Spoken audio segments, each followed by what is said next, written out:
ఒక సర్వే చూస్తే సంతోషం, మరొక సర్వే చూస్తే ఆందోళన. ఇది ప్రస్తుతం గత 2 రోజుల నుండి. అంటే ఎలక్షన్స్ అయిపోయినాయి, పోలింగ్ అయిపోయిన తర్వాత ఎవరికి వాళ్లే విజయం మాదే, ల్యాండ్ స్లైడ్ విక్టరీ, భారీ విజయం అని లెక్కలేసుకున్నారు. ఎందుకంటే 82% ఓట్లు పాజిటివ్ వచ్చినాయి వైఎస్ఆర్ కాంగ్రెస్ పార్టీ.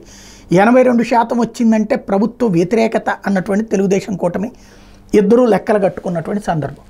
తీరా చూస్తే నిన్న అంటే మొన్నేమో పార్లమెంటు టోటల్గా దేశవ్యాప్తంగా జరిగిన దాంట్లో జాతీయ ఛానళ్లలో 100కి 90% తెలుగుదేశం పార్టీ, జనసేన, భారతీయ జనతా పార్టీ కూటమికి, ఎన్డీఏకి బలమైన సీట్లు వస్తాయని అంచనా వేసింది. అదే సందర్భంలో అతి పరిమితమైనటువంటి మాత్రమే వైఎస్ఆర్ కాంగ్రెస్ పార్టీకి అనుకూలంగా ఇచ్చినాయి. టైమ్స్ నవ్వు, దైనిక్ భాస్కర్ లాంటి వాళ్ళు మాత్రమే ఇచ్చారు. సీన్ కట్ చేస్తే అసెంబ్లీకి సంబంధించి నిన్న వచ్చినాయి. నిన్న మధ్యాహ్నానికి ఇండియా టుడే చూస్తేనేమో ఘన విజయం తెలుగుదేశం పార్టీ కూటమికి, అంటే ఘనం అనలేదు, సంకీర్ణం తరహా లెక్కలు చెప్పింది.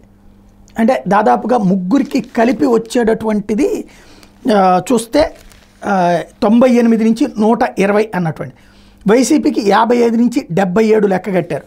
ఇక్కడ తెలుగుదేశం పార్టీ 42% ఓట్లు సాధిస్తుందని, వైసీపీ 44% అని, బీజేపీ 2%, అదే సందర్భంలో జనసేన 7% ఓట్లు సాధిస్తుంది అన్నటువంటిది వీళ్ళు కట్టినటువంటి లెక్కలు.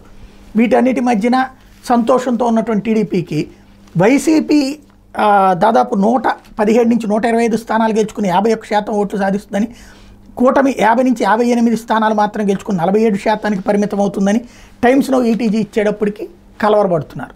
ఓవరాల్గా రాజకీయం ఒక్కసారిగా సంతోషం, మరొక్కసారి ఆందోళన. అది నిన్నటి నుంచి రాజకీయ పార్టీల కార్యకర్తల ఫీలింగ్స్.